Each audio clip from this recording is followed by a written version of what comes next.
my next guest is George Brontén, who is a lifelong entrepreneur with 25 years experience in the software space. With his life motto, don't settle for mainstream, George seeks new ways to improve sales effectiveness using software skills and processes.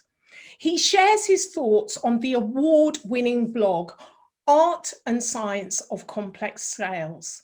Welcome to Scale Your Sales podcast, George Brontén. Thank you very much. Happy to be here. Well, it's good to see you. Now, I've just seen a post that Membranes, the sales enablement platform, has just won more awards. Yes, that's always fun. It's always good to get some awards. And yeah, we're very happy about that. Hard work, the team is working hard and listening to customers. I think that always pays off. So what's unique and different about a Membrane? Well, I think what's unique and different is that we don't assume that salespeople and managers know exactly what to do with whom and when and why, but we provide that guidance inside of the tool. So we help companies codify their way of working and then guide their salespeople through the best possible way to help their clients and get their clients to realize how they're different and how they can be valuable and why they should become customers and why they should stay customers, etc. Which is critically important. And especially in this environment, we've all had a challenging time keeping your customers. What would you say how you've had to adapt and how you've had to support your customers to adapt to these challenging times? Yes, I think everyone, like you say, or most have had some struggles last year.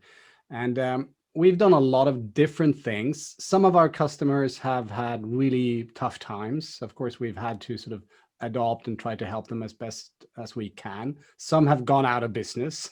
So that's been tough, of course. And we've been as accommodating as we can, of course, from that perspective to help them get off their contracts, etc.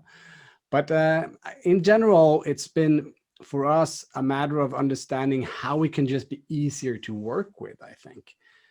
We've spent a lot of time last year listening to how customers have struggled with churn, customers leaving them, not really knowing. I mean, that's been another thing that's come up, not really knowing who the best customers are until it's kind of too late. Like, oh my God, this customer left us.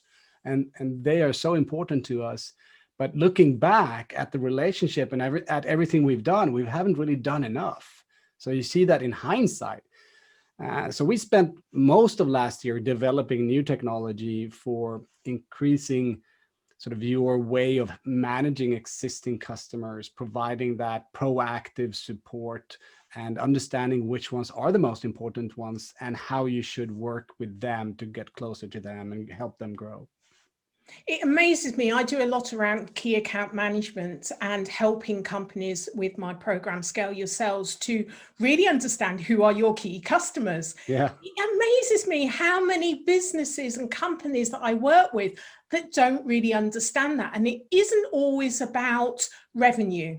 Who Right. are your key customers? Strategically important customers can be the ones that actually bring in the other customers that with, healthy revenues, high value customers. So it is a really important piece of work to do. Yeah. And we did some fun work as well because we work very closely with partners.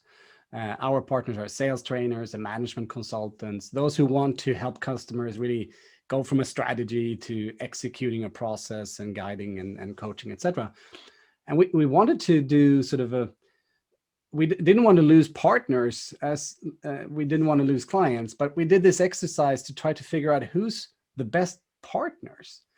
And that was very interesting exercise because a lot of the sort of criteria we found was kind of soft, how for us, it's important that a partner is a bit tech savvy. For instance, how do you know if someone is tech savvy? Have we asked the right question? Do we know that with all the partners? And for us, it's important that they have an ability to push back with their clients. And have we trained them on how to do that? All these kind of soft criteria. So we did we sort of visualized them on a grid based on scorecards that were asking the salesperson these different soft questions. That was a super exciting exercise to do, actually. So now I agree with you. There's that work. It seems obvious that everyone should know who their best partners, who the best customers are. Yeah, it's not always the case. No, no. And certainly that's something that I think during this time when, companies are challenged and customer environments are challenged, that's a key piece of work to actually do. Because how do you know how to support your best clients unless you know the characteristics of who they are and what they need from you? Yeah. Yeah, and I think that goes back to once the first time you sold to them, how clear was it which outcome you were promising them? Because I think if we sell a product, or if we don't sell with a clearly defined outcome in mind, it can become quite messy. Like, have we delivered what we promised, or have we not? And if we haven't, or if we think we have, but they don't think we have, we're in a very muddy waters. Like, so I think it has to happen from the beginning. You have to get clearer on what are we actually selling, what problem are we solving, what outcome are we promising, and are we delivering on that promise? So when you think about it from a holistic perspective, I think there's a lot to be improved on that entire sort of journey. So tell me about Stop Killing Deals, because I've recently read the book and put in a review, and it seems that this whole area for you as well. Yeah, thank you. Yeah, Stop Killing Deals came out of my own sort of mistakes and what I learned building, or what I learned when doing a lot of mistakes when building a sales team. And I found that sometimes you do very simple mistakes that have very dire consequences. And in selling, I believe that we have a few assumptions. When I say we, I guess I mean most or many people in this in the sales profession, and maybe even more so from a leadership, like CEOs, founders who might not have come from the sales perspective. They assume that salespeople are somehow born, and they ought to know what to do. They can sell snow to Eskimos and all that stuff. They are born disciplined. They will do whatever it takes to reach the number I gave them, et cetera, et cetera. And all these assumptions create behaviors that generate mistakes. And I made so many mistakes. And the reason I wrote the book and also founded this company, Membrane, is really to sort of help us create a better structure. Like, what do we need to do? How do we minimize these stupid mistakes? And the one story I often tell is how my salespeople in my previous company didn't like to talk to the tech people. So we were selling IT automation, and leaders loved it because they could increase profits, they can become more competitive. But the tech people, unless you sort of expressed to them what the benefits were for them, they got really afraid and thought they were going to lose their jobs. And when the salespeople dodged that and didn't want to talk to the tech people because it felt uncomfortable, they didn't really know how to speak with them, the deals got killed. We lost so many deals on that very simple mistake. So just by solving that particular simple thing, we really massively changed our win rates.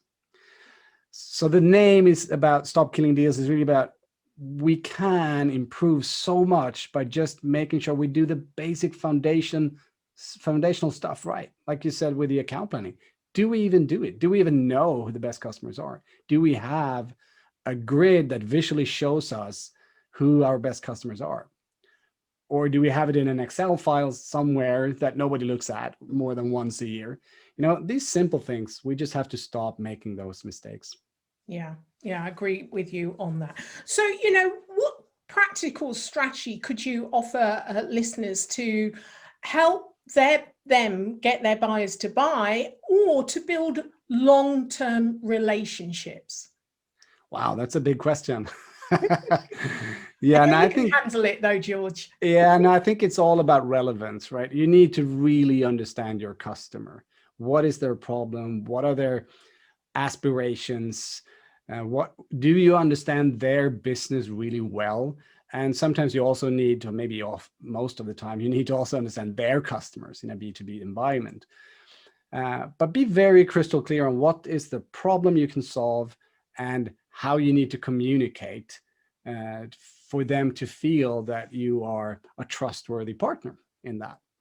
And I think also understanding, and I write about that in the book, that there's never one decision maker in a B2B sale. So you have to also understand the systems your customers live in, right? If you get in there, you want to sell them a marketing technology or whatever, their marketing team is a system. Their marketing is a part of a larger system. So how do these systems and people within the systems work together? And when you get in there, you're going to be challenging their status quo. So you better align your solution with what they're already trying to accomplish, or you're going to be pushed out of the system. I think we need to better understand how systems work instead of just trying to sort of push benefits to an individual person. That doesn't work very well. And the systems that you're talking about are they the technical systems? Is it the ecosystems, or is it the way people relate to one another systems? Yeah, I did this, but I guess the real answer is both, because now technology is everywhere. So there are if you're selling technology, your technology will be interacting with other technologies. So in a part it is, but mainly I mean how their people interact with each other, because they will be working, they all have different roles and their responsibilities. And even though one person that you are engaging with loves you and your solution, that doesn't mean that the other people within this system will love you and and this idea. So engaging all those people that will be touching and be affected by the solution you're trying to offer them early is really key from my perspective. And I think, adapting the value proposition to the needs of the person within the same company that you're talking to, because everyone has a different objective, everyone has a different need, even if it's the one company and the one solution. So really, as you say, understanding the different characters and personalities within the company and what their needs are is critical, important. Yeah. But I think on a sales thing, there's a laziness in not really adapting the proposition for and tailoring it to that individual within a company. Yes, and I think aligning it with a big initiative they already have, right? If why do they want to increase marketing or improve marketing, if that is what you're selling? It's probably to improve their top line revenue, maybe. So I think you also have to see the needs as almost like a needs hierarchy. And when people say you have to tailor the messaging to the different roles and stakeholders, I agree to some extent, but we can't be shifting away from sort of the initiative of the company. Because if you get too dispersed in the communication to the different stakeholders and it's not aligned to the overall goal, then you might actually be creating friction instead of reducing it. Yeah, excellent point. Excellent point. Okay, so what tried and tested strategy would you offer listeners to help them to scale their sales? I think you have to figure out what the important milestones are on your customer's sort of decision-making journey, I like to call it. I don't really like buying journey, because I think not all customers that you will be talking to, depending on what you sell, of course, will be on a buying journey. But when you engage with them and you have something valuable to offer, they hopefully will get into a decision-making journey. And you need to really understand how that will work. And if the clients you sell to are similar and the problems are similar, then you can start mapping sort of a generic structure and a generic process out with those milestones, and then figure out what steps and milestones you need to take to reach those milestones. And then you have to sort of put that, and this is what we do, right? In the product, we try to really visualize that workflow or process or playbook or whatever you'd like to call it, to make sure that we always do the right things at the right time with the right people. And we don't skip important milestones, right? If you, like the tech people I mentioned in my example, if the owners has send me a proposal and you know that you have not engaged the tech people, should you send a proposal? Like, no, you should not, because most likely the tech people will mess up the deal for you. So I think it's really about understanding how that decision-making process will usually look, and create sort of a visualized process that you can help your salespeople follow. So I did read in your book the importance of workflows and how salespeople work. Can you talk to me more about that, and why you felt it was necessary that Membrane, your platform, created this in order to assist salespeople in delivering their methodology? Yes, it goes back to my previous example again, in my other company. I really tried hard in that company to get salespeople to succeed. But because I was assuming a lot of things, I was assuming that they ought to know to talk to the tech people and how to talk to the tech people. I didn't train them well enough. I didn't guide them well enough. I didn't coach them well enough. So, but I tried to there look at the delta, like what did I do in an entire sort of opportunity management process or decision-making process? And what was the delta with the salespeople who did not close the deal? And that's how I find these small problems, like not talking to the tech people in the right way, sending quotes too early, doing demos prematurely, all these things I could then identify. And that's how I came up with the importance of a workflow, because some things you have to do in a certain order. And I know I get a lot of pushback on that. Like, you can't put sales into a recipe. It's not linear. And no, of course, I agree with all that. But there are things you have to do in a sales process to get that buying decision, and you can't skip it. And if you skip it, you risk the deal. You may get the deal, like 5 to 10% anyhow, because someone will sell for you internally. But that's just too big of a risk to take. Yeah, excellent. Yeah, really interesting scenario. I do urge people, and I'll put it in the show notes, the book, because it's very, very interesting. So if you were on a desert island on your own, George, what's the one thing you would take with you? Oh yeah, I hate that scenario. I would I would bring that satellite phone so I could call someone and pick me up and get out of there, because I would get bored very early. Really, really. Yeah. Maybe a day or two, enjoy the sun and eat some coconuts, but after that, I'm out of there. You're not very good on holiday then, are you? After a day, you're kind of itching to do things. Yeah, I have to do things. A day or two is fine. Maybe 2 hours relaxing in the sun, but then I need to go look at some history. Yeah. That's why you're a prolific entrepreneur and creator and inventor. So how can listeners get hold of you, George? Yeah, so please connect on LinkedIn. That's the easiest way. I'm pretty active there. And if you like complex B2B sales, please subscribe to the blog, so membrane.com/blog. And yeah, please buy the book, Stop Killing Deals. It's on Amazon, and you can buy it as an audio version as well on Audible and all those book audio sites. Brilliant. It's been a pleasure talking to you. Thank you for sharing your knowledge. And thank you for being a guest on Scale Your Sales podcast, George. Thank you for the invitation. It was a pleasure. Thank you.